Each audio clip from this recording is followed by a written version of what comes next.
All right, folks, Fox News is going full-on meltdown mode, trying to brainwash their viewers into thinking Trump has nothing to do with this economic train wreck we're watching unfold. The bond markets are tanking, the dollar's crashing, and those treasury yields? They're sky high, like we haven't seen in ages. And guess who Fox wants you to blame? Biden? Let's tear apart this Fox propaganda machine and show you what they were pushing last night. Laura Ingraham dedicated her entire show to blaming Biden for the economic collapse.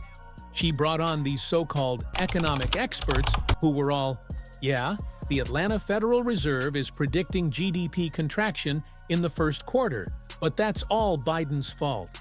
Yeah, right. Here, check this out. Well, first of all, it means President Trump and his administration are doing what they ran on, and the people voted for it. And so they understand that he's executing what he said he's going to do. Now, I think if it gets out of control at some point, things can change. And there are some things looming and coming up, like the GDP Now forecast from the Atlanta Fed, which is usually deadly accurate. They say we're going to have a 2.5 point negative GDP. But that will be for the first quarter, and that will be mostly on the last administration, not this administration. But right now, he's in good shape. You see how they say it with such confidence, acting like they're the experts? Well, here at the Midas Touch Network, we bring receipts, and we give you the real deal. So, let's look at what the Atlanta Federal Reserve actually predicted before Trump started messing with everything, slapping tariffs on the world, then taking them off, then putting them back on, then jacking up China's tariffs to 145%, creating a global tariff mess of around 25%. Check this out. Originally, if Trump had just left Biden's economy alone, which was growing quarter after quarter, we were looking at 3.9% GDP growth in the first quarter under Trump. Then, Trump started tinkering, and it dropped to 2.3%. Still growth, but lower. Then, Trump really went wild, and the Atlanta Fed projected a 2.8% contraction, a negative 2.8% GDP. And now, they're projecting a negative 3.7% GDP, or somewhere in that range. Those are the facts. That's the objective data. If Trump had done nothing, he could have taken credit for Biden's economy and gotten a sweet 4% growth. He crashed it. You can see it right there in the chart. That's why you gotta fact-check their BS. Then, Laura Ingraham kept pushing this Trump's fixing Biden's chaos narrative.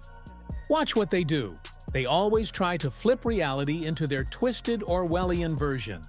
Check this out. Trump's trying to clean up Biden's chaos, and it ain't easy. And on top of that, Trump's trying to reset the American economy after decades of economic chaos forced on our working class. Of course, the media's understanding of all of this is very limited, and frankly, at times sounds pretty condescending. So then, Fox trots out Trump's chief propagandist, Caroline Leavitt, who's basically the Trump version, a way more ridiculous version, I think, of that pink dress lady, the North Korean propaganda queen. As we joked on the Midas Touch Network account, I'm not even sure if this is a real picture anymore. Just kidding, it's not, but it could be. She's saying there's so much good news flowing out of this administration every day, it's hard for the media to keep up. Wins after wins every single week, she says. Seriously? She went on Sean Hannity's show and spewed this garbage. Here's the clip. First term. So trust in President Trump. He knows what he's doing. This is a proven economic formula. What is he asking of Americans at this time? He talked about transition costs, transition problems. Is he asking something specific for Americans to do? No, I think the president is asking for Americans trust in Trump, as I just said, trust in his economic agenda and formula. It's a proven formula that works. And by the way, clearly American people do in fact trust him because they did just overwhelmingly elect him to this office. Jennifer. Here she goes again. Let's play this clip of Caroline Leavitt saying everyone's a rock star. Win after win. Everything's just peachy. Here, play this clip. the president invited the press into the meeting where he went around the table and instructed each and every one of his cabinet secretaries to provide an honest update about what they are doing at their respective agencies. And every cabinet secretary is a rock star. They are passionate about the issues they are leading on, and they are delivering on exactly what President Trump called upon them to do. There is so much good news flowing out of this administration every day. It's definitely hard for the media to keep up with. I mean, it's completely insane, right? And then you've got Sean Hannity, who's basically just a mouthpiece for the regime. That's why I call Fox state regime media. They're an arm of the government. So Hannity gets his marching orders from Trump's crew, and he feeds Levitt the talking points. That's his whole job. He's all, I hear you're doing a deal, and it's gonna be a great deal. Here, play this clip. That as a result of the president saying it's either going to be free or fair trade or reciprocal tariffs, they all want to come to the table. They all want a deal. And I'm told that deal number one is close to being finished. Is that true? Mm-hmm. It is true. We believe that there could be several deals very soon. More than 75 countries have reached out to the administration. More than 15 offers are on the table. And the president's trade team and the president himself are working very hard to negotiate tailor-made trade deals with every country that has reached out. No other president has had the courage to fully use the leverage of the United States of America, not just our economic might, but our military and national security might as well. And again, it's just utterly pathetic. I'm going to show you one more clip of Caroline Levitt, and then I'm done for now because I can't take any more. But I've got to fact-check this and show you what they're trying to pull. Here, Caroline Levitt's claiming their phones are ringing off the hook with countries calling them. Play this clip. And now the rest of the world is calling our administration. The phones are ringing off the hook because they need the United States of America, not just our economy and our market, but they need us to continue providing peace around this world. And they know that they are indebted to us for the stability that we have provided in their own countries for decades. And the president has made that very clear, that the American people are finally going to have the front seat at the table. And thank God for it. Remember what Trump said about why he's doing this? He said he wants countries to kiss his ass. That's what he said at that National Republican Congressional Committee dinner. He was bragging about everyone calling him to kiss his ring. That's what this is all about. The authoritarian playbook. Break down the economic order. Create chaos. Create suffering. Make corporations beg for exemptions. Make people beg for handouts. Make the whole world grovel. But here's what's really happening. The resistance here in the US is growing. Corporate America is finally getting pissed at Trump.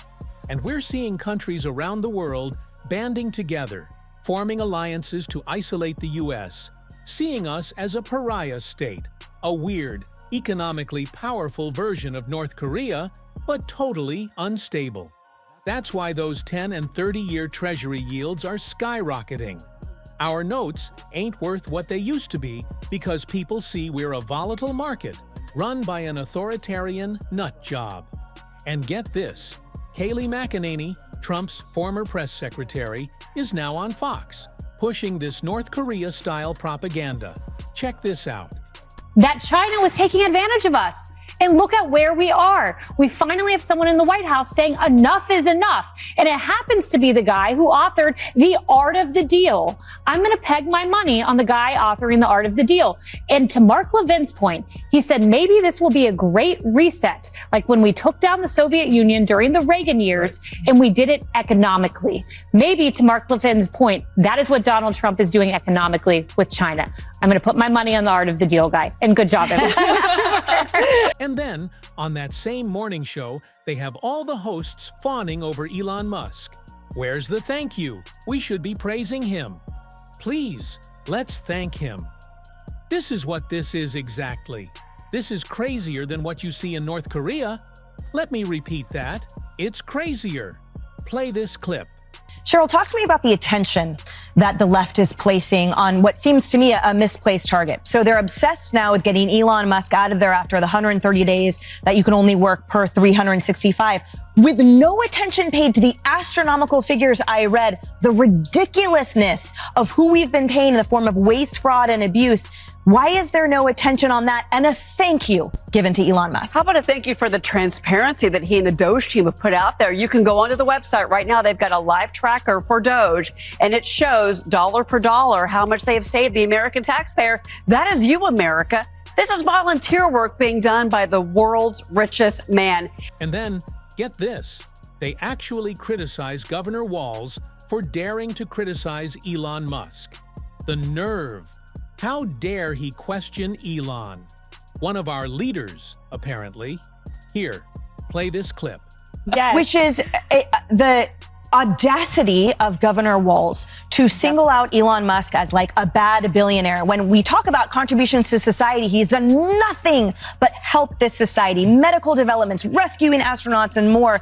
And yet George Soros, for example, a billionaire that has led directly to the destruction of society, deaths, and yet that's who Walz is calling to demonize? And then they bring on Jamieson Greer. Jamieson Greer is the top U.S. trade representative, and he gets asked this question. Tariffs are going to cost the American household $4,800. What do you say to those households that are now going to be taxed because Trump's tariffs are taxes? Here's what Jamieson Greer says.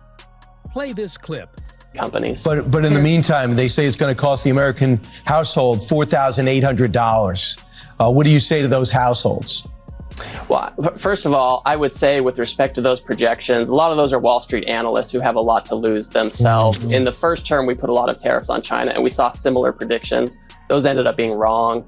Inflation went down. I think the economic fundamentals of our country are still very, very good. And while there may be an adjustment, I think we're going to be on a good path. And I don't think we're going to see that level of increase in household expenses. Yeah, I know a lot of countries are still at 10%. So many of those products maybe we can buy from other countries. And by the way, that data, it's from the Yale Budget Lab, not some Wall Street insider trading crew.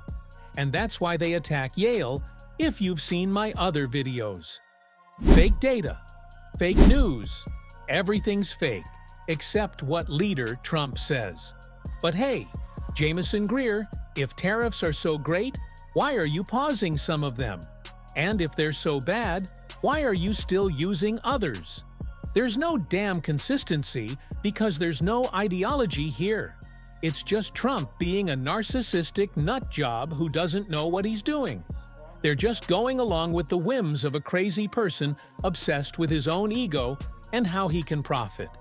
He's thinking, oh, maybe I can make a buck if the market dips. Maybe I should say, buy, then sell high.